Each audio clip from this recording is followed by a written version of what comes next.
Bienvenidos una vez más a Cornucopia. Es un placer ver caras nuevas y también caras conocidas. Y bueno, con esta pues vamos a hacer la última tertulia de primavera. Pero luego seguimos un poquito más hasta entrado el verano. Bien, pues os presento a Sonia Márquez. Sonia Márquez nació en Sarria, Lugo, en 1987. Se diplomó en Magisterio de Educación Primaria por la Universidad de Santiago de Compostela. Actualmente reside en Málaga, donde realiza estudios de Historia del Arte y trabaja como fotógrafa, poeta y comisaria en diferentes proyectos expositivos y editoriales. Coordinó junto al autor Gabriel Noguera el libro monográfico sobre la muerte Obituario, Fundación Málaga 2015, y la revista homónima durante 4 años. En el ámbito poético fue galardonada en 2015 con el primer premio de Málaga CREA y el segundo del certamen Xuventude CREA. En 2017 obtuvo un accesi en el premio de poesía impresora Andrade Martín del Ateneo y la Universidad de Málaga. También recibió el primer premio del Xuventude CREA y el primer premio del Jóvenes Creadores del Ayuntamiento de Salamanca.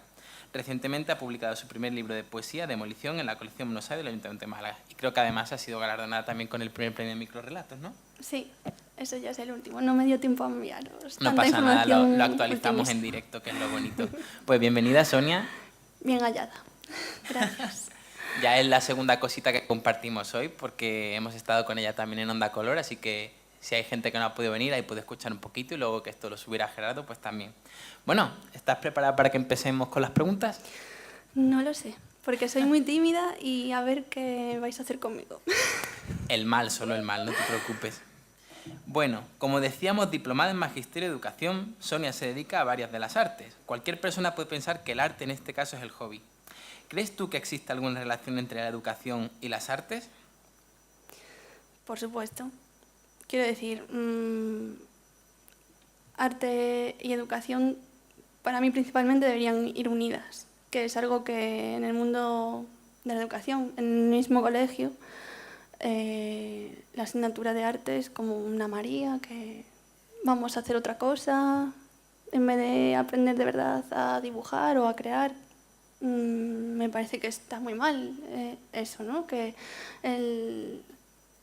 se utilice la asignatura para estar estudiando otras asignaturas en vez de desarrollar la capacidad artística de los niños, cuando es justo precisamente el momento adecuado para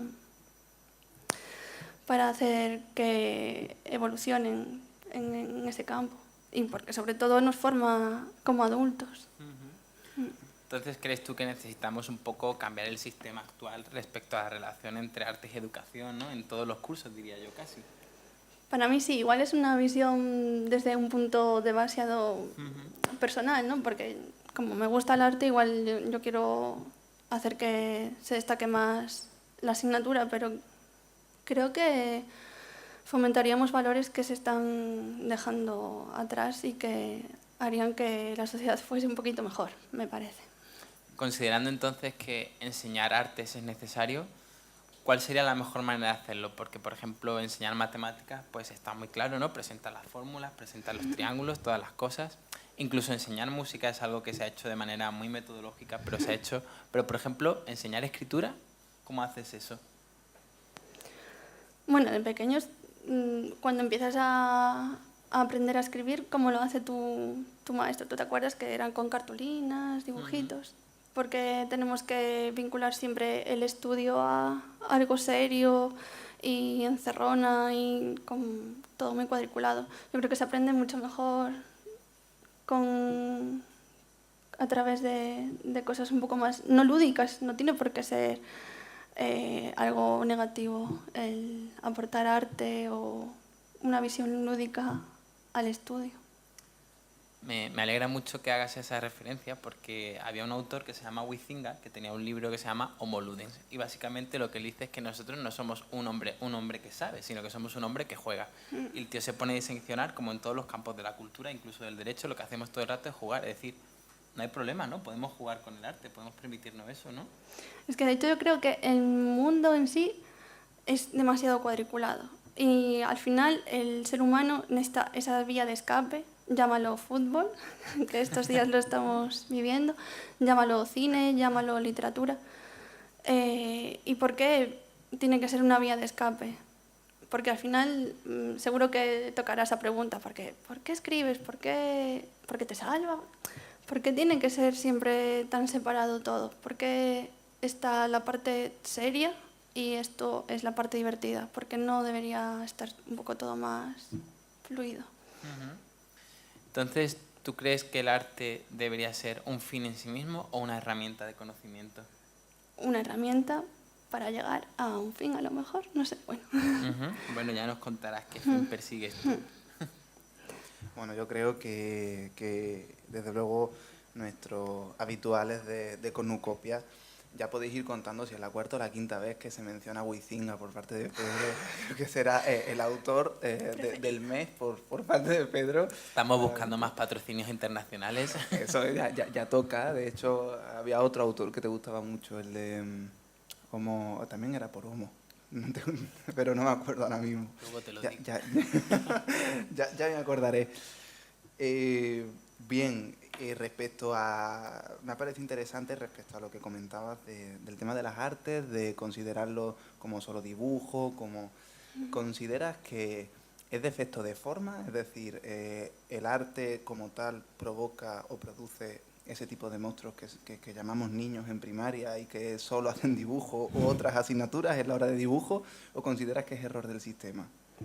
Yo creo que es una base de error en el sistema, porque veníamos antes hablando, que hicimos en el camino, como dijeron, estuvimos en la radio, y veníamos hablando de que la sociedad necesita como un reset. Y hay cosas que están instauradas desde siempre y hay veces que yo me pregunto por qué y por qué los demás no se preguntan por qué también.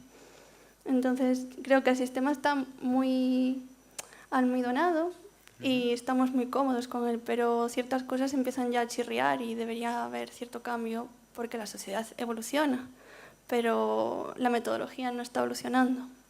Claro, yo de hecho, además hace 2 días, la noche del sábado, teníamos un recital en el que estábamos también Pedro y yo, lo compartíamos, y hablábamos precisamente de la necesidad de la emancipación de la sociedad española. Es decir, decimos, la sociedad española democrática acaba de cumplir prácticamente unos 40 años, y ya creemos que es mayor de edad para emanciparse de lo que a lo mejor todavía podemos concebir o comprender como un periodo todavía transicional. ¿Tú crees que quizá dentro de ese proyecto educativo, de ese sistema, nos dicen que tenemos que alcanzar algún tipo de fin, y a colación de lo que te estabas diciendo justo, mientras que quizá el concepto del arte o el concepto del sistema educativo debería ser más bien que nosotros decidamos a qué fin queremos llegar? ¿Crees que ya estamos preparados para decidir hacia dónde queremos llegar? Es que no es tanto el estar preparado o no, porque quiero decir, el ser humano de por sí pues es una persona inquieta y quiere buscar siempre nuevos caminos que explorar, pero claro, si el sistema siempre es así, cuadrado, y no salimos de ahí, entonces yo creo que hay que cambiar un montón de cosas y me encanta que saques el tema de política porque no vamos a hablar de política, no nos vamos a enfadar. Pero es que hay tantas cosas que cambiar en este país, es que estamos a la cola de tantas cosas y sin embargo podríamos ser pioneros en tantísimas otras. Sí, yo la verdad es que desde la observación, por lo menos, no creo que nos enfadáramos hablando de política, pero sí que te digo una cosa, yo creo que si España va en la cola de algo, o por lo menos como Estado ahora mismo, no deja de ir a la cola de los propios españoles. Es decir, yo creo que la sociedad va muy por delante ahora mismo de lo que es el Estado. Pero me parece muy interesante también lo que hablas precisamente de la formación, ¿no? De hecho, tú continúas tu formación. Es decir, primero haces magisterio, pero luego continúas y además ahora mismo me parece que acabas de terminar los exámenes, ¿no? O estás en ellos, con Historia del Arte. ¿Este interés que te surge por Historia del Arte es puro interés de conocimiento o más bien quizás la inquietud de saber cuáles son las formas de expresión o el medio, digamos, de expresarse o de expresión humana? Bueno, todo viene a que yo desde siempre quería estudiar algo relacionado con la rama artística. Pasa que no da que comer. Entonces, pues o haces derecho o haces medicina o bueno, yo en mi caso pues mis notas no daban tanto como para hacer derecho. Bueno, para derecho sí, pero no me interesaba derecho. Pero no para medicina, que tampoco me interesaba nada. Sí, me interesaba audiovisuales, pero la nota no daba. Entonces me metí por magisterio, que todo el mundo, pues, métete a maestra, que tienes 2 meses de descanso y se cobra muy bien. En realidad hay un mundo muy complicado detrás del docente. No sé, para mí son verdaderos héroes y no soy maestra, ¿eh? Algún día espero serlo, si las oposiciones me lo dejan. ¿Y por qué hago historia del arte? Pues precisamente porque tenía que desquitarme ese puntito de necesidad de conocer un poquito más allá de lo que ya conocía. Es un poco duro porque lo hago a través de la UNED, entonces voy lentísima. Pero bueno, me satisface, me satisface. Siendo de Sarria, como veníamos hablando de antes, tú más que nadie, además de entre Sarria y los andaluces, más que tú, nadie debe saberlo de Hace Camino al Andar. Así que tiempo al tiempo Ya. y camino. La verdad es que me parece muy interesante por el tema también de lo comentabas de la media y también a colación en relación de, bueno, un sistema quizás demasiado cuadrado todo, ¿no? Muy cuadriculado. Yo en realidad también creo, y a colación de eso, que el sistema funciona perfectamente si lo entendemos a la inversa. Es decir, cuanta mayor nota saques, más apto eres para entrar dentro de ese sistema tan cuadriculado, porque esas carreras que tienen esas notas de corte a lo mejor tan altas muchas veces son las más o las que requieren más disciplina por ser, bueno, porque luego, digamos, digan de mí que ejerzo la bonomía. Pero a la inversa también los que menos notas tenemos somos las personas que luego nos vamos precisamente a otro tipo de formatos, ¿no? O de geometrías, digamos, más alternativas, ¿no? ¿Crees que tu faceta fotográfica, a raíz de tu experiencia de historia del arte, es decir, esta manera de desquitarte y de quitarte la espina, crees que tu faceta fotográfica se ha visto de alguna manera afectada, se ve o esperas que se vea afectada por tus estudios en historia del arte? Pues es curioso, porque no me lo había planteado así. Llevo una temporada sin hacer fotografía, la verdad. Hacía mucha más fotografía cuando vivía en Galicia que aquí. Supongo que el entorno te da pie a crear, no sé. Que mis fotografías, para quien las conozca y para quien no las conozca, pues son bastante tristes y melancólicas. Y a mí la verdad es que Málaga me transmite todo lo contrario. Claro, te vas a la playa del Palo y allí no te pones a hacer fotos, vas a bañarte, a comer sardinas. Pero sí que es verdad que la carrera, en cierto punto, puede ser que sí que haya influido bastante cuando me han hecho algún encargo para algún trabajo. Pues mira, conozco más autores, conozco más disciplinas, puede ser que sí que hayan influido. No me he parado a pensarlo, pero sí, seguramente sí. Bueno, en cualquier caso sigue siendo Sonia, así que luego de todas formas vamos a retomar, luego más adelante retomaremos el concepto de creación en lo que es tu biografía. Antes de seguir a eso y de yo creo que dar la bienvenida a tu creación como ejemplo, ¿no? Que por cierto ya me acordaba, era Harari, el otro autor que tanto te gusta. Además de Huizinga, que yo creo que ya Sí, toca son ir así cambiando. nombre, Huizinga, Harari. Claro. Ejerces también como comisaria, ¿no? Y además, de hecho, recientemente has comisariado, si no me equivoco, la exposición de visión soviética del Museo Ruso, de lo que conocemos como el Museo Ruso, pero la colección de San Petersburgo. ¿En qué consiste el comisariado para todas las personas que sabemos que existen comisarios, que sabemos la labor de comisariado, que conocemos que existe, pero que no tenemos tan claro en qué consiste? Bueno, yo en todo caso sería una intrusa del comisariado, porque el tema de hacer exposiciones nace un poco a raíz de que creamos la revista, porque creo que antes no habíamos hecho ninguna exposición, ¿verdad, Michel? No, vale. Michel, para quien no sepa, es mi compañero sentimental y cultural, o artístico, como queráis llamarlo. Entonces, pues eso, a raíz de la revista Obituario, creo que hicimos algunas de las primeras exposiciones y pues eso se convierte en un bucle que nos llevó a hacer más, y versión soviética especialmente fue creada para el Festival de Cine de Benalmádena y la retomamos después para las actividades del MAF, que son actividades artísticas que se crean previamente al Festival de Cine de Málaga. Y se me ha ido un poco la pregunta. ¿Y en qué consiste entonces tu labor como comisaria? Todos esos proyectos que estáis desarrollando como o sea, en lo que es el comisariado, ¿cómo se desarrolla vuestra labor?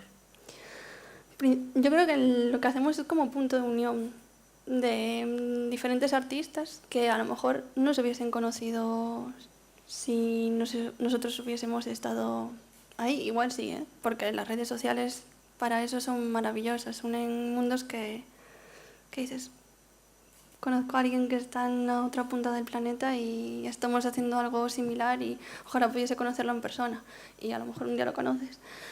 Y creo que en eso sí que es algo que podemos que estar aportando, ¿no? De dar a conocer gente de un lado con gente de otra y después ves que coinciden en otros proyectos y dices, mira, pues qué bien que de algo pequeñito, que yo considero que lo que hacemos pues es así algo modoso, no demasiado grande, pero bueno, salen después personas que han llegado bastante lejos y que espero que muchas de ellas lleguen lejos. Bueno, a mí me parece que menos siempre es más, así que desde luego, bueno, me ha parecido muy interesante lo que decías, ese concepto de comisariado, ¿no? Porque podríamos decir entonces que esto que tú planteas, que también planteas con Gabriel, es como una especie de diálogo artístico en el que es el espectador, en el que es como el punto intermedio entre ellos, es decir, es como el canal, ¿no? Porque en el momento en el que a lo mejor se exponen una serie de producciones artísticas, independientes cada una, en el formato que sea o en el soporte que sea, y el objetivo es que estas personas tengan ese punto de encuentro, el espectador, el público, se convierte en una especie de canal de diálogo entre todas esas obras. Me parece súper interesante y bonito ese concepto. ¿Qué me dices al respecto? Es curioso porque, por ejemplo, en esta de versión soviética, el día de la inauguración había personas que estaban un poco desubicadas, porque claro, la temática era cine soviético, pero mezclado con cine español. Entonces era, invéntate un cartel de una película española, pero ¿cómo habría sido ese cartel en la época soviética? Entonces la gente, no había ningún cartel allí puesto que dijera esto es así porque es así. La gente pues tenía una imaginación alucinante de por qué eso era así, si de verdad existían esos carteles y yo, no, esto es todo inventiva. Y bueno, pues sí, se generan diálogos bastante interesantes. No, la verdad es que yo ya he imaginado, imaginarme ciertas cosas de España, cuál habría sido la versión soviética, Sí. Lo dejamos ahí. No solo, por ejemplo, con versión soviética, cuando hicimos una exposición también para el MAF de obituario, pues también había gente que decía, pero ¿por qué se lo dedicáis a la muerte? Como si fuese algo muy tétrico. Y yo, pero vamos a ver, es que todos nos vamos a morir. Entonces habrá que trabajar ese tema de manera que no sea tan tétrico, no sé. De hecho, claro, la vanita tío de toda la pura tradición en la que incluso la propia festividad digamos, pues de los muertos en México, o sea, precisamente la decoración bueno, la verdad es que estoy plenamente de acuerdo con eso. O sea, no tiene nada que ver que yo mi estilo sea más no. ¿Cree entonces, finalmente y en definitiva, que el comisariado es una labor de creación artística también?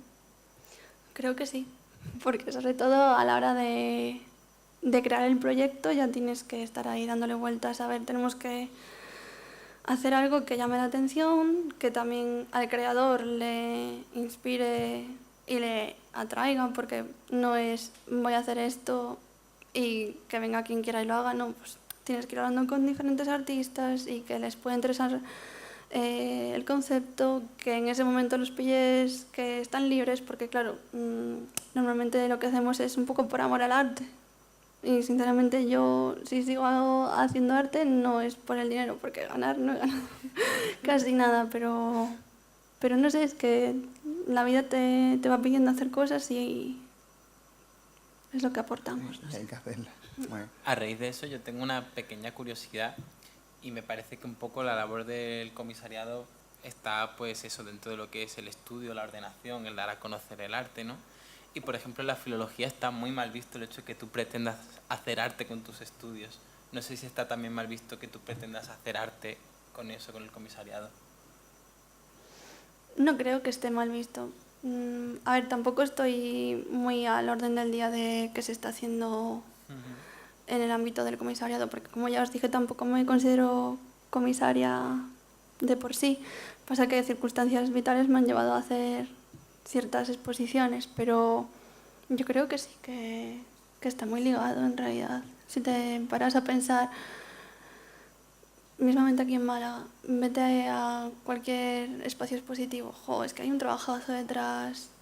Bueno, está la visión del artista, pero el comisario de turno tiene que también tener visión de cómo colocar la obra, de cómo hacer atractiva la exposición para que venga el público. Y no sé, yo creo que sí, que está muy vinculado. Yo creo que llegados a este punto lo que toca es que nos des a conocer un poco de lo que Sí. escribes, ¿no? Sí, sí. A ver, Ya veréis que hay una pequeña peculiaridad. ¿a qué te refieres?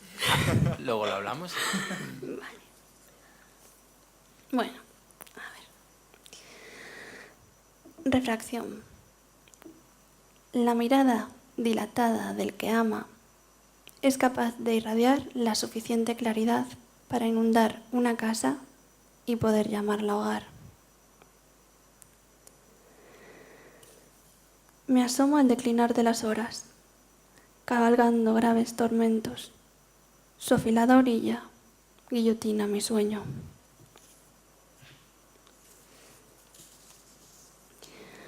Abandoné aquel tren y subí las escaleras mecánicas. Tras la ventanilla, tus ojos reflejaban paisajes inundados. ¿Sigo? Sí. Sí, venga. Como son cortitos. Ah, ahí está la peculiaridad.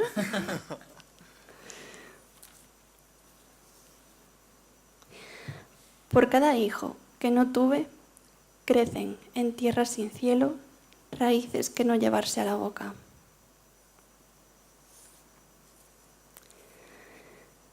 Mi madre, como las hormigas, es también capaz de levantar 50 veces su peso cada mañana. Hay una familia desdeñosa a la que alimentar.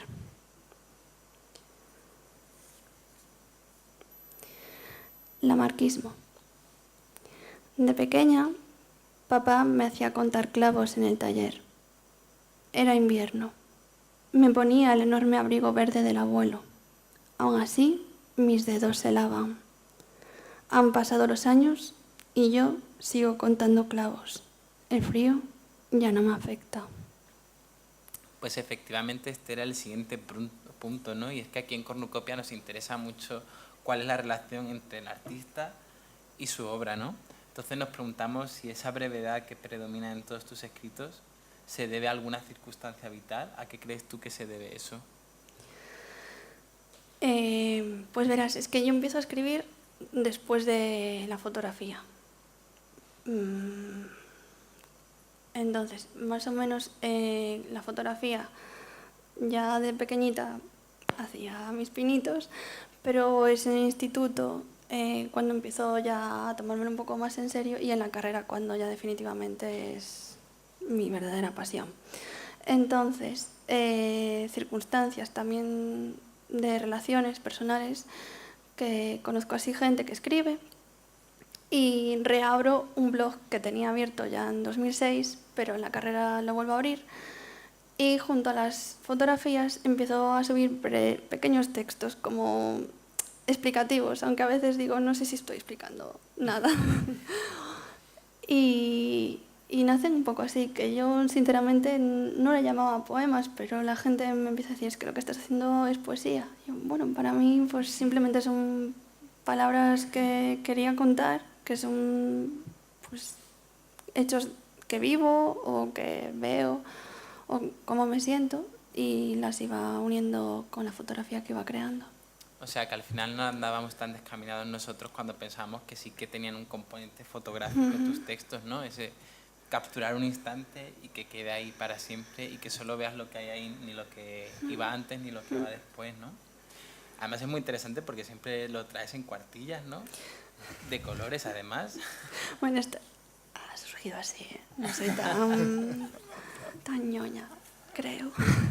Y luego también pensábamos incluso que había una relación con la poesía oriental, ¿no? Tanto con los haikus, que es capturar ese instante en la naturaleza, como incluso estoy pensando ahora que has leído textos un poquito más largos solo, con las tankas, que son como el haiku, más cómo se siente el poeta respecto a ese momento, ¿no? Pues la verdad es que es un género en el que no sé, que me sentiría muy cómoda. No he hecho muchos haikus, tengo algunos, pero no sé si por aquí. Pero bueno, que sí, no sé, pero en general el mundo oriental y más concretamente, no sé, japonés, es como que si no hubiese sido española a lo mejor habría sido japonés. Porque es todo tan minimalista. En eso creo que coincido mucho con esa cultura, que me gusta todo así muy ordenado y la contemplación, no sé. A mí me ha sorprendido, sin embargo, que a pesar de este efecto de aguijón que tienen tus textos, comentabas hoy que Demolición cuenta una historia al completo, que no es una reunión azarosa de textos, sino que, oye, te estoy contando una historia y viene a cuento de algo, ¿no? Sí, o sea, Demolición es un conjunto también de versos pequeñitos, ahora os leeré algo. Y tiene un principio y tiene un final. No lo empecé pensando voy a hacer un principio y un final, pero sí que es verdad que después cuando ya tenía los textos escritos digo, aquí tengo una historia, vamos a reordenar esto. Y sí, y es una historia que cuadra con muchas historias que me han pasado o han pasado en mi entorno o que le pueden pasar a cualquiera, porque es una historia de amor y eso quien más y quien menos pues la ha vivido, ¿no? Todos hemos tenido alguna aventura tormentosa o... ¿no? Sí, algunos más de una incluso. Estoy Más de pensando, dos, ¿te consideras tú entonces una poeta vitalista? A ver, como poeta creo que soy muy pesimista y como persona también, pero no sé quién era, no sé si era Cioran. Bueno, no sé, Cioran es muy de ser muy negativo y al mismo tiempo como muy positivo. Me encanta porque a lo mejor una frase te está diciendo la vida es un asco, pero te lo está diciendo de una manera que te ríes. Entonces, no sé, yo creo que soy muy melancólica, a veces un poco pesimista, pero me gusta mucho tirar para adelante.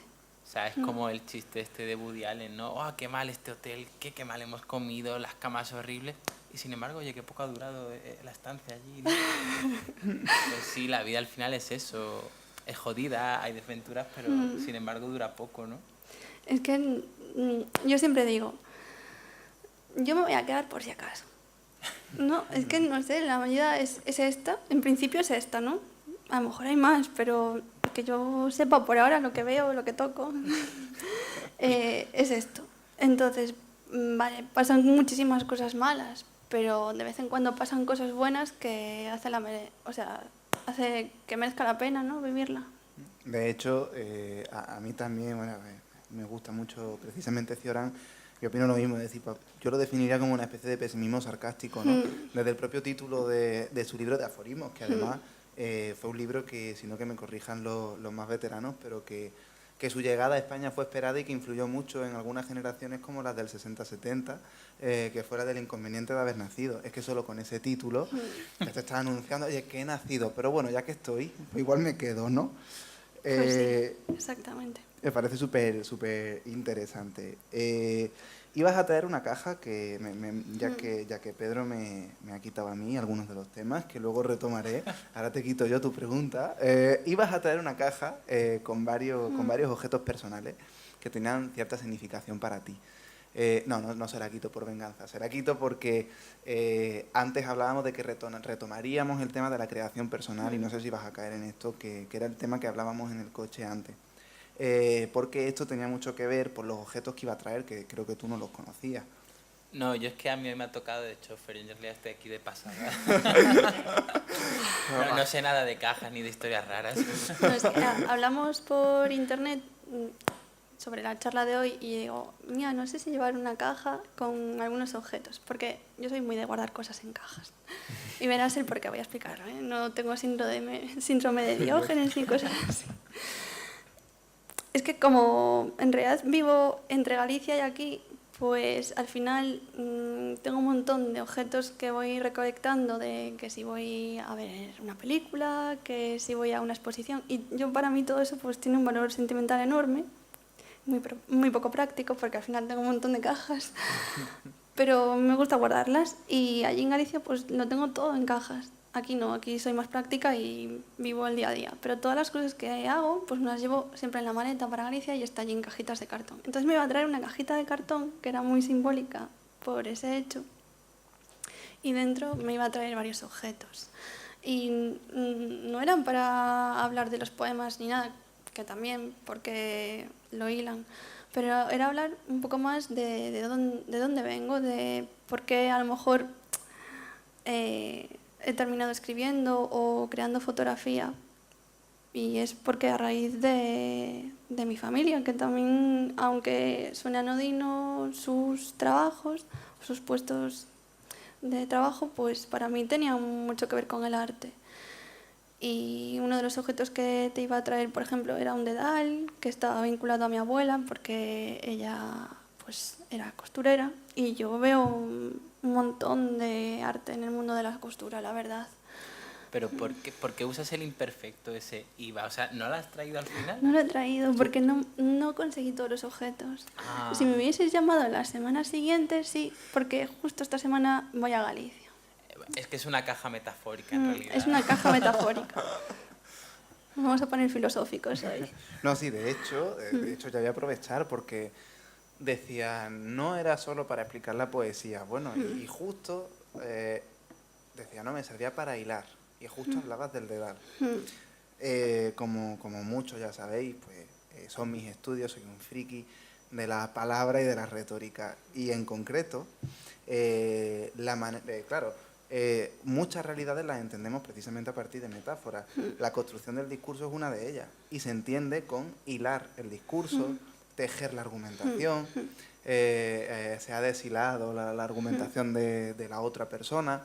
Esa metáfora viene precisamente del 17 y 18, porque tenía tanta fama la costura y los costureros, es decir, la moda, que el hecho de que el discurso tuviera la misma categoría que el de la moda era prestigioso tanto para los oradores, que en aquel momento estaban de moda de nuevo, como para los propios modistas. ¡Qué maravilla! Y luego, cuando cae en desuso por la producción seriada, ya la producción industrial, se mantiene la metáfora porque también coincide con los imperialismos y por lo tanto los oradores eran tan desprestigiados como los sastres o los tejedores, digamos.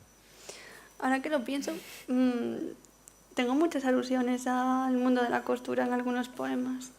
Bueno, pues yo creo que es el momento idóneo para Yo, si me sacarlo. permitís, quisiera dar una puntada. Sí.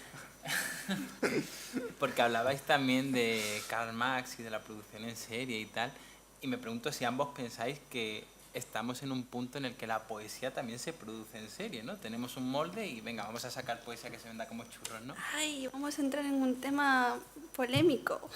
Sí, es que Pedro nunca da punta sin hilo. Aunque a veces me pincho, también es verdad. Yo no voy a contestar nada. Yo creo que lo mejor es que leas. Sí, porque si no, a lo mejor alguien se puede ofender. Esto es totalmente artesanal, ¿no? Pues en principio sí, porque nadie me ha llamado a la puerta de venga, vamos a hacer poemas como churros que te vamos a vender y poner por las nubes. Ojalá, aunque tampoco creo que quisiera estar en esa tesitura. Estoy muy cómoda siendo outsider. Bueno, estaba buscando aquí si tenía alguna relacionada con el tema de la costura, pero creo que no me lo he traído. Bueno, espérate, este tiene un poquito. lo has leído antes tú en la radio. Septiembre. Árboles suturando el horizonte. Divergen como espinas de pescado. Hierático telón de fondo. Vacante de color. Quebrado solo por el deambular de las urracas. Semejan monjas de clausura, purgando el prado.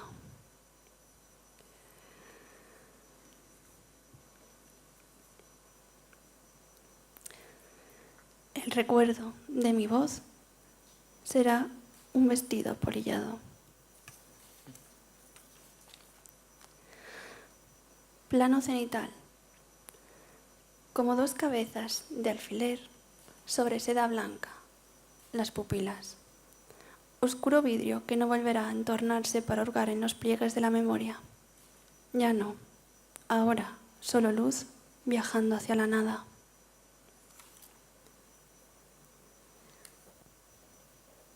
El punto final es un satélite donde habitan las historias que no pudieron ser contadas. Este sí.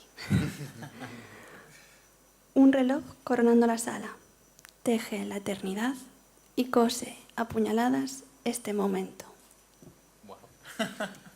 Fantástico. Y justo precisamente, como todos habéis podido comprobar, son poemas muy breves, además muy contemplativos, ¿no? Que parten de la observación. Por eso Pedro me quitó mi pregunta respecto a los haikus y las tangas, pero tenía unas en la manga.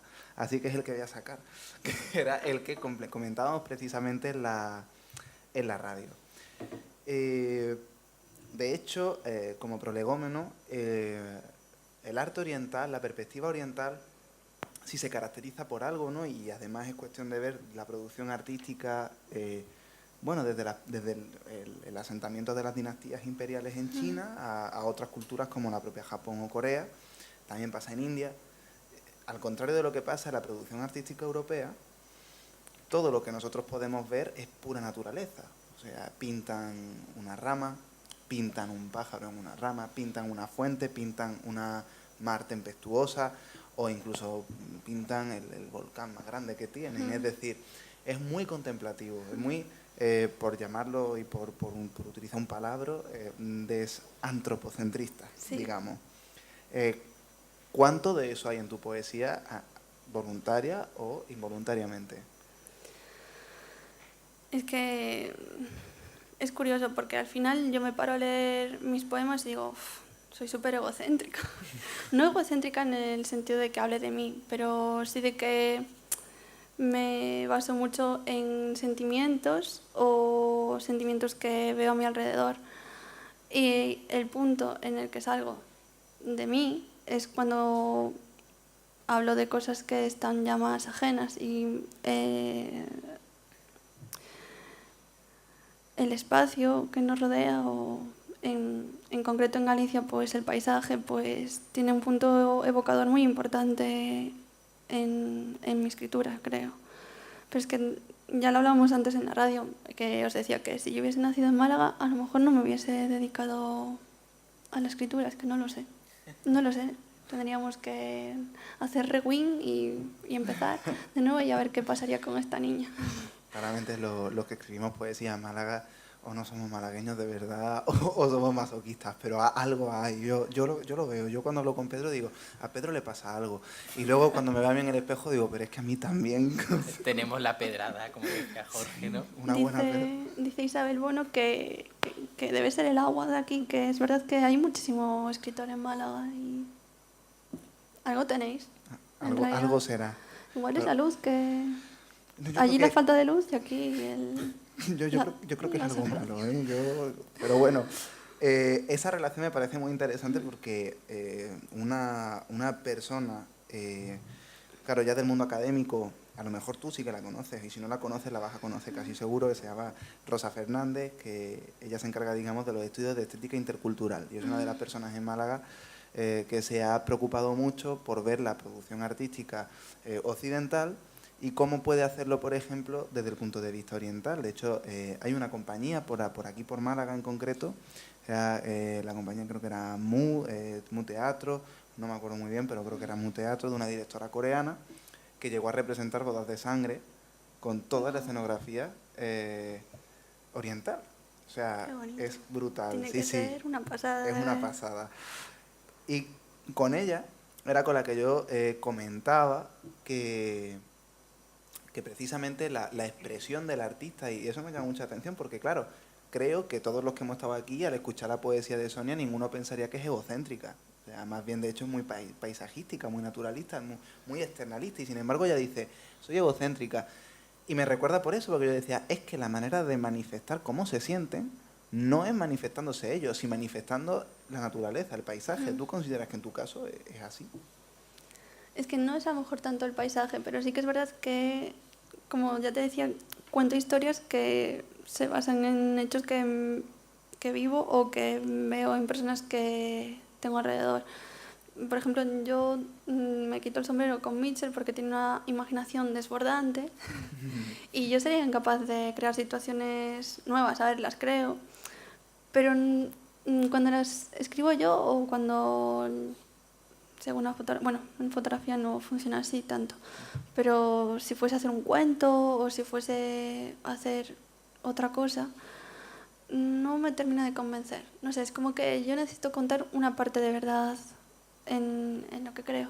No sé. A mí sí que me parece que eres egocéntrica en tu poesía, pero porque el espacio es todo el tiempo correlato de ti misma. O sea, si yo dijese me siento triste, esto en realidad es algo absolutamente objetivo, porque yo me siento triste y podéis ver que yo me siento triste. Ahora, si mi manera de decir que me siento triste es que me parece que la cámara está llorando, eso es mucho más subjetivo. Entonces yo sí que creo que hay un correlato constante. Es maravilloso, la verdad. De hecho, también decíamos en la entrevista en la radio que era una poesía muy redefinitoria, ¿no? Y que redefine mucho el mundo. Y eso también me lleva a relacionarlo con la propia fotografía, porque claro, la fotografía implica hacer una foto de algo que existe y transmitir algo que está por encima, por detrás o por debajo de aquello que lo que vemos, a no ser que es un montaje, claro, naturalmente. En esta fotografía, digamos, tú también la interpretas como una especie de reinterpretación del mundo, o de redescubrimiento o de redefinición del mundo. Es curioso porque me pasa más con la fotografía esto que con la poesía, ¿eh? Que yo es que era muy de llevar, y lo hago a veces, ahora ya no tanto porque se me rompió la cámara, he comprado una nueva, entonces hay que ir sacándola poco a poco porque tiene un poco de miedo. No, en realidad es porque no tengo mucho tiempo para dedicarme tanto como quisiera al mundo de la fotografía, porque la realidad se impone y hay que trabajar, hay que estudiar. Pero siempre llevaba la cámara encima y es curioso como a veces, lo que decíamos antes, no sé si aquí o ya en la radio mezclo temporalidades. El tiempo es relativo. Que la realidad a veces supera la ficción y tengo imágenes que es que no, yo no las he preparado, estaban ahí preparadas. Y digo, ojo, pues qué bien que las he encontrado yo justo. No sé, que creo que me he ido un poco por ahí. No, pero de todas formas me parece también muy interesante porque esa imagen, ese concepto de la fotografía, de hecho, en esa caja, además del dedal, ibas a tener un carrete. Y eso nos lleva a preguntarnos también a Pedro y a mí qué es la fotografía, para ti, o qué debe ser la fotografía. Además de todo esto que nos has contado, ¿crees, por ejemplo, que debe guiarse por una serie de normas, por un filtro, por un zoom? ¿Qué consideras que es o que debe ser? Yo es que tengo una espinita un poco clavada, porque creo que en el mundo de la fotografía no he terminado de destacar, pero tampoco he hecho mucho por destacar. Entonces, no soy quien yo para decir cómo debe ser una fotografía. Sí que es verdad que la mía es bastante experimental y a lo mejor no cualquiera puede entenderla o valorarla. Bueno, ni yo misma a veces tampoco la valoro, digo, esto es una porquería, pero bueno. Que otras veces no, las vuelvo a revisar y digo, ojo, pues estaba bien y no sé. Y volviendo a la pregunta anterior, como hay fotografías que las haces y en el momento no le estabas dando esa perspectiva y será que a lo mejor tú has cambiado y le das una visión nueva y dices, pues qué interesante tiene también este mensaje. Yo tengo una pregunta comprometida. He visto aquí en la fecha que eres un poco mayor que yo y me pregunto si al traer un carrete Seguro que un tú poco fotografiabas con carrete. O sea, claro, porque realmente cambia un montón la perspectiva de yo puedo repetir las fotos todas las veces que quiera y no pasa nada y las veo en casa. Tengo X número de fotos para este carrete, ¿no? Aunque soy un poco mayor que tú, o bastante, no sé cuántos años tienes tú. Si Yo no soy sé del la 96, Bueno, yo soy del 87, casi 10 años, ¿no? Nos llevamos. por ahí. Bueno, pues no, en realidad yo soy generación digital y doy gracias, la verdad, porque la de pasta que me habría gastado en tener que repetir una foto y otra, porque, bueno, tú cuando estás por ahí con la cámara, pues te puede salir de una manera o de otra y tener la posibilidad de revisar qué es lo que has estado haciendo, pues eso con el mundo analógico no es así. Sí que es verdad que también hago fotografía analógica y me encanta porque de ahí salen cosas que no te esperas y es maravilloso porque eso sí que tiene mucho de poético, porque en realidad dices, ¿cómo va a quedar? Además, ahora que no hay tantos sitios donde puedes revelar, porque bueno, yo sigo revelando en tiendas, no tengo en casa los aparatos.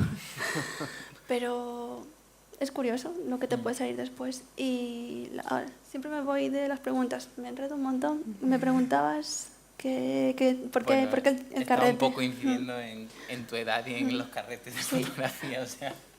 Bueno, pero el carrete era porque en Sí, realidad por ese motivo sí, poético de capturarlo, como tú dices. muy de bien. pequeña sí que sacaba fotos y era con cámaras analógicas, que bueno, es eso, mis primeros pasos con la fotografía es sacándole fotos a mi perro o a mi hermana, que no sé si me estoy grabando.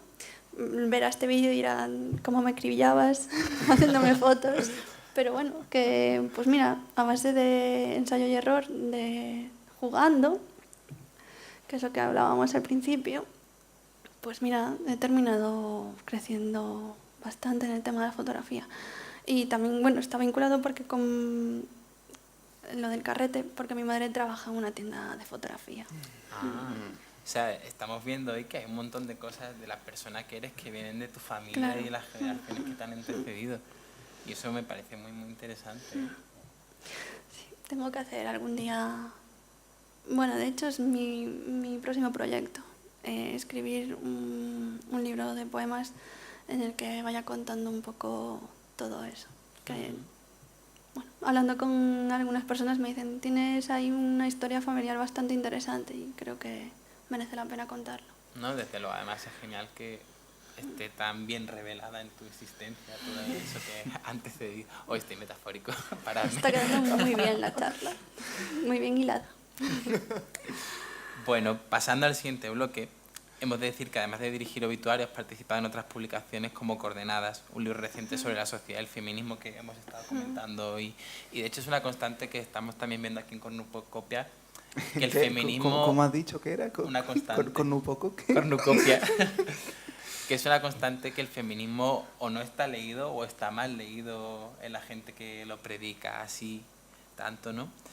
Entonces, la pregunta es la siguiente. ¿Crees que la expresión artística tiene de alguna manera responsabilidades con la sociedad, para el mundo, para el entorno en el que estamos? ¿O que somos artistas y podemos estar tranquilamente? Es una pregunta complicadilla, pero no porque sea difícil de contestar, sino porque quien nos vaya a ver después en internet o los que estén aquí presentes, a lo mejor vamos a chocar en respuesta, ¿no? Creo que debe haber un 50-50, ¿no? Debe haber libertad de creación, pero también hay que pensar en que esos contenidos van a llegar a un público y en qué medida ese público está educado. Entonces, a veces ese público confunde realidad con ficción y ficción con realidad. Y hay casos que, es una pena, pero ha habido algunos autores que se les ha apedreado por su obra porque el público no lo ha entendido y es como, vamos a ver, párate a pensar, está creando una ficción, no es realidad. Entonces yo creo que dentro del mundo de la ficción debería haber libertad total, porque no estás haciéndole daño a nadie. O sea, si tú estás hablando en una obra de teatro, de novela o lo que sea, que vas a asesinar a no sé quién, es una obra de ficción, no estás haciendo en la realidad. Pero el mundo es el que es. Entonces, creo que ciertos matices sí que ayudan a educar al espectador. Yo no digo eliminar eso, ¿eh? O sea, para mí la obra tiene que tirar por donde quiera el autor. Pero sí que debemos pensar en que los medios, sobre todo los medios audiovisuales, la televisión, internet, es que es tan masivo y estás llegando a tanto público que antes de colgar un contenido o de transmitir algo, creo que deberían pararse a pensar qué es lo que están transmitiendo, porque hay valores de por medio y el público se nutre de ellos. Y después pues pasan cosas. O sea que tú con 50 sombras de Grey como que no te llevas muy bien, ¿no? Pues sinceramente no, pero no por el tema, sino porque es que me parece una basura. No, pero sí que me parece, ya hablando en serio, que totalmente de acuerdo, que... Si nos ponemos a hablar de porno, pues sí, hagámoslo por lo menos bien, vamos ¿no? al de ya, total. Que si... ¿Qué opinas, por ejemplo, de arte performativo como el de Marina Abramovich y Ulay, Sí. en concreto, es la acción concreta que hacen en la que ambos se abofetean casi hasta la extenuación o hasta el umbral del dolor que puede aguantar cada uno? ¿Opinas que eso, por ejemplo, sería apto para todo el público? Es que a veces hay que reeducar. En plan, si no estás entendiendo una situación, a lo mejor es que te falta un nivel de comprensión. Y eso está bien porque a lo mejor estás activando un clic en la persona que lo está viendo porque no lo está entendiendo. Ya eso dependerá de si el espectador quiere indagar más en conocer el porqué o irse a su casa criticando la obra porque no la ha entendido. Pero no sé, me parece curioso que hayas sacado a colección a la Abramovic porque me parece muy interesante muchas de sus performances. ¿Y consideras tú que la obra debe salvar al artista? Artistas que hay de baja calidad moral, de baja calidad humana, personas incluso que estamos hartos de verlos en televisión últimamente y que sin embargo sus obras, sus películas son buenas. ¿Debemos perdonarlo? La semana pasada la compañera decía que no podemos perdonarlo. Pero tú, ¿a qué te refieres? ¿A que no se les puede perdonar porque han hecho algo malo? Es que no creo que debamos mezclar al autor con obra. Claro, o sea, por ejemplo, una figura como Polanski, que incluso Sí. ha estado expulsado de Estados Unidos por su vida personal, pero sin embargo tiene grandes películas, ¿se le debe perdonar esa flaqueza vital gracias a la obra de arte si la obra de arte es buena? Es que yo creo que debes juzgarlo aparte. O sea, por un lado está el creador y por otro lado está la persona.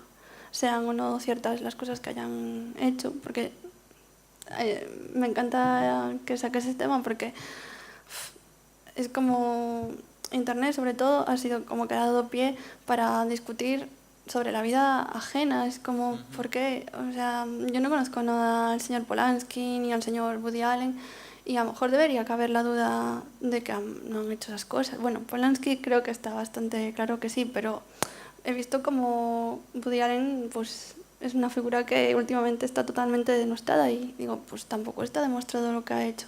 Pero bueno, sea como sea lo que hayan hecho, debe ser juzgado. Yo creo que aparte, porque la obra está ahí y, pues si está bien, es que si es por eso, ¿quién era Celan? Él era nazi, ¿no? O era pro-nazi. Y sin embargo, pues tiene una obra bastante interesante. Y cuántos otros autores que a lo mejor, pero mismamente contemporáneos de nuestra generación en persona nos caen fatal.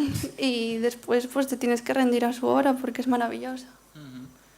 Me ha gustado que Jesús hablase de 50 sombras de Grey, no creo que sea casual, yo sé que él lo lee con gusto. Pero La lectura no es la que da gusto, Pedro. me gusta que lo comentes porque el tema sí que puede ser el mismo que Demolición, puesto que tú comentas que hay un componente importante de sumisión, ¿no? Y que sea esa sumisión que podemos ver en películas de Haneke, o incluso hablando de Polanski, no sé si has visto Lunas de Hiel. No, no la he visto. Hay una sumisión terrible, vengativa, Sí, ¿no? fantástica, sí. Yo es que antes cuando hablábamos de lo de la sumisión en la radio y saqué a Haneke, es que estaba pensando en la pianista. A ver, que el libro no es para nada como la protagonista de la pianista, porque es ya demasiado exagerado ese mundo, pero bueno, os voy a Sí, contar es un buen poquillo. momento para ver cómo es el libro. Cuando tenía ya el libro para mandar casi para mandar a imprenta, no sé. Bueno, que lo tenía que mandar. Digo, tengo que poner una cita. Y Mitchell me decía, pon la de Scott Fitzgerald, que es toda vida es un proceso de demolición, ¿no? Y digo, no, pero eso es como muy obvio, ya está, demolición es el título. Entonces me dio por buscar en la RAE la definición amor. Y digo, jo, es que si ya empezamos así, esto está mal. Porque es muy curioso, porque digo, pero ¿cómo será en otros diccionarios? Y busqué en el gallego, busqué en el inglés, no sé si busqué en alguno más, pero veréis. Porque bueno, el libro, creo que no he hablado de él, es una historia de amor, pero una historia de amor mal entendida, del amor romántico que no lleva a ninguna parte en realidad. Bueno, la cita, eso, pues es la primera acepción de la palabra amor en el diccionario de la RAE. Amor, de latín amor, amoris. Sentimiento intenso del ser humano que, partiendo de su propia insuficiencia, necesita y busca el encuentro y unión con otro ser. Claro, tú dices, partiendo de su propia insuficiencia, es como no nos queremos lo suficiente que necesitamos que otra persona nos llene ese vacío. Me imagino que parte de la teoría platónica, que me corrija Jesús, que se llama de estas cosas, de que andamos por el mundo buscando la otra mitad de cuando éramos un doble ser y demás, ¿no? Pero sí que es curioso que siga eso perviviendo tantos siglos después. Pues la RAE es fantástica, es que... No, yo además de Platón me acuerdo mucho de Lope. Así que tenía que sentirse Ese insuficiente, estaba incompletísimo, vamos. No había Lope. Claro, pero es que yo me he parado a observar un poco el mundo que nos rodea y si te paras a mirarlo, las películas de amor crean una ficción que después llevada a la vida real es que no es así, ni tampoco muchos de los... Pues, bueno, no he leído 50 sombras de Grey. Tampoco, No, naturalmente. me pongo a criticarla, pero en realidad igual debería leerla para criticarla mejor. Pero creo que crean ficciones, o sea, ficciones que crean realidades que después chocan un montón con la realidad en sí misma. ¿Y sí que era distinto en otros diccionarios el concepto? Sí, era un concepto de amor, pues más como lo entiendo yo, en plan de compartir, de entendernos, no de te necesito porque tienes que llenar mi vacío. Es que entonces ya es como muy egocéntrico eso, ¿no? Entonces la historia que yo cuento aquí es de alguien que tiene un amor, pero lo pierde por circunstancias, pues vienen explicadas de que no se entienden. Porque claro, pues se crean unas expectativas que no se cumplen y después la soledad pues no es bien llevada. ¿Os leo Sí, léelo, algo? por favor. Venga.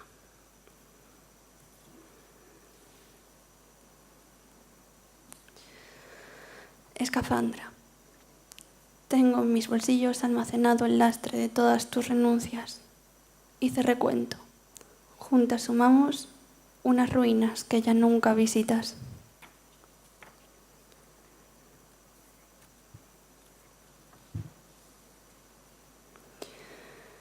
Y es tan minúscula presencia la mía como para poder llenar esta casa.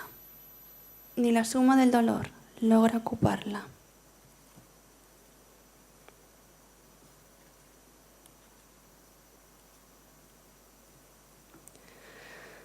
Creo que lo más lejos que he llegado es en el recorrido que hago cada invierno a través del paisaje que la humedad crea en la pared de este cuarto. Traveling. Hago un traveling a través de mis lugares comunes. Preferiría no estar en la última escena.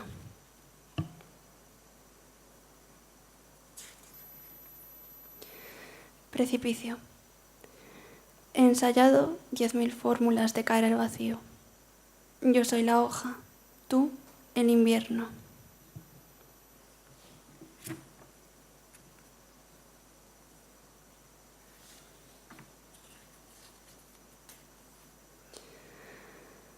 La edad solo ha revestido de más dudas este cuerpo. El recuerdo y a la hora nunca se resuelven.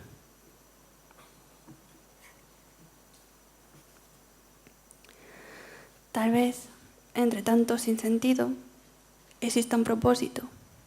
Por ejemplo, este dolor puede que a alguien le resulte reconfortante. Es demoledor, nunca mejor dicho, desde luego. ¿Tú crees que es necesario demolerse a uno mismo para volver a construirse? Yo creo que es necesario, sí, porque, por ejemplo, tú mismo, ¿crees que eres el mismo que hace 10 años o has cambiado? Espero no serlo, porque si no... Bueno, aparte de que has madurado, sí, pero sobre todo cuando veas que pasen los años, es que hay que pasar por ciertos procesos de demolición porque si no te atascas y no puede ser, hay que seguir adelante. En concreto en esta historia no van para ahí los tiros de demolerse de esa manera. Ya el que lo quiera leer el libro pues lo comprobará. A mí la verdad es que sí que me parece, y volviendo también al propio concepto de amor romántico, porque como tú has dicho, es decir, no descubro nada cuando por ahí van los tiros de la demolición, además de una demolición yo creo que bueno, tanto emocional como física, a fin de cuentas lo que lleva el amor romántico, ¿no? Me resulta muy curioso porque decía, bueno, en la Real Academia de la Lengua Española se define, ¿no? Bueno, pues, en resumen, por la necesidad por insuficiencia.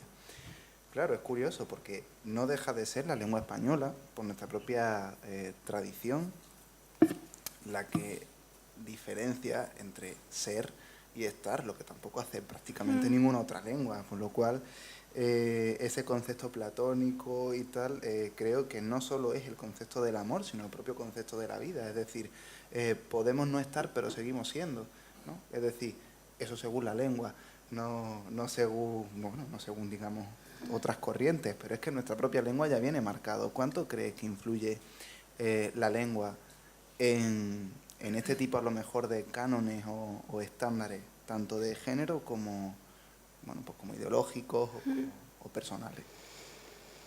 No sé hasta qué punto puede influir. Eso deberían ser los académicos quienes lo estudiasen y no yo tanto, pero supongo que al final la gente en la calle hace que las cosas evolucionen de una manera y deben estar al tanto esos académicos en cómo deberían cambiar su mundo, ¿no? Es lo que estábamos hablando al principio, de que hay cosas que están ahí impuestas y digo, pues a lo mejor toca ahora el momento de cambiarlas, porque revoluciones necesitamos hacer muchas porque si no, no se evoluciona. Sí. Además, retomando la metáfora para que no se quede la cosa deshilada, en realidad quizá, y yo creo que España entiende mucho de eso, nuestra propia vida y nuestra propia cosmogonía no deja de ser como el tapiz de Penélope, es decir, siempre cosiéndose y siempre descosiéndose. Y yo creo que esa es la gracia, la belleza y la propia necesidad, tanto de España como de cada persona. Eso también me lleva a hablar del último objeto que hablábamos, que es el que ha faltado por ahora, y es el lápiz de carpintero. Y es que hablábamos en una tertulia además no muy lejana, de la función salvífica del arte, y que aquí la hemos tocado muy por encima, pero sí que querría profundizar en el concepto. Un lápiz de carpintero, bueno, mi abuelo fue carpintero, no voy a hacer spoiler de cuál es tu relación con el lápiz, no soy como Pedro que hace spoiler de... pero mi abuelo sí que fue carpintero. De hecho, lo que yo siempre tenía en la mesa cuando era pequeño era un Quijote y un Sancho hechos por él, tallados. Y siempre la carpintería siempre me ha traído esos buenos recuerdos, también desde el punto de vista creativo, y que, como hablábamos, empecé a valorar esas artes, no como artesanía, sino como propia producción artística, desde el conocimiento de la alienación, ¿no? Del trabajo alienado, ¿no? En contraposición con la producción en serie, ¿no? El arte, todo lo que tú haces desde la fotografía, la escritura, el comisariado, innegablemente no deja de ser, digamos, esa como sacar una realidad de la otra. Es como voy a sacar al Quijote o el cabezal de una cama de un bloque de madera. Voy a sacar el vestido de la tela. Incluso, digamos, voy a sacar la realidad de la propia realidad. Entonces, además de contar cuál es la relación que tienes con ese lápiz, ¿consideras que la última finalidad de todo esto, de este sacar de la realidad, y al final es salvarnos a nosotros mismos de algo, aunque sea de la propia vida? Bueno, a ver, empiezo por lo del lápiz. El lápiz es porque también, eso, en la familia había un carpintero, que era mi abuelo. Entonces, mi padre heredó el taller, que está en mi casa, sigue estando toda la maquinaria por allí. Entonces yo crecí entre serrín y clavos. Y bueno, ya he leído antes un poema que hablaba un poco de eso. Entonces diréis, bueno, es que no tiene nada de creador ser carpintero. Pues yo no lo veo así, porque yo veía a mi padre diseñando el mueble, volviéndose loco para encajar piezas, crear un tamaño, crear una forma, después hacer su labor de ebanistería. O sea, tiene toda una belleza detrás, igual que el de crear un vestido o el de hacer una fotografía de carné. Todo tiene, no sé, si te paras a pensarlo, en realidad hasta hacer un café puede tener una belleza detrás. Lo que pasa es que, pues lo que decía antes, está el mundo cuadriculado y está el mundo lúdico. Entonces, creo que seríamos todos un poco más felices si viésemos en lo que hacemos que también hay una parte de belleza y poética en ello. Y la otra pregunta era que si nos salva. Yo desde luego puedo decir que sí, porque creo que me excluyo de la realidad para contar la realidad, y al contarla a mi manera, pues me siento un poco más en la realidad. Quiero decir, a ver, para que nos entendamos, el mundo es como es y no nos hace a todos felices. Entonces, a la hora de crear, pues llego a un punto de catarsis a veces, o bueno, pues sí, te sirve como de terapia y te hace sentirte un poquito mejor contigo misma y también con el mundo en el que vives. Pero entonces, ¿de qué te salva? ¿De ti misma o de la realidad misma? A veces de mí misma, porque digo, a lo mejor la realidad no está tan mal, lo que pasa es que yo soy muy negativa. No lo sé. Bueno, yo ya te digo, no es negativa, es pesimismo sarcástico. Yo me quedo con ese Puede concepto. ser que sí. Bueno, pues no nos vamos a hacer esperar, porque estamos seguros de que tenéis preguntas que hacerle a Sonia. Han surgido temas muy interesantes y hasta estas palabras pues envueltas de la complicidad amistosa, de la creación incesante y del uso pues tanto sorprendido como también honesto que hemos visto que tiene Sonia del arte. Pues llega nuestra tertulia de hoy. Tertulia que nos ha permitido ver pues tanto desde la lente fotográfica como desde los focos de una galería o del cartel de cine español, reconvertir soviético. Me quedaré con ese concepto durante mucho tiempo. Desde la palabra o en definitiva desde el impulso creador de Sonia Marpez. Además ya hemos aprendido cómo decir Marpez porque se acentúan las dos, o sea que ya, pero sin ponerle acento. Muchas gracias, Sonia, por acompañarnos en esta última tertulia de la primavera. Y bueno, pues a los leones es vuestra. Solo gracias a vosotros, de verdad, que espero que el proyecto pues os vaya encrechendo. Y nada, el público por asistir, que no seáis muy malos con las preguntas. A ver.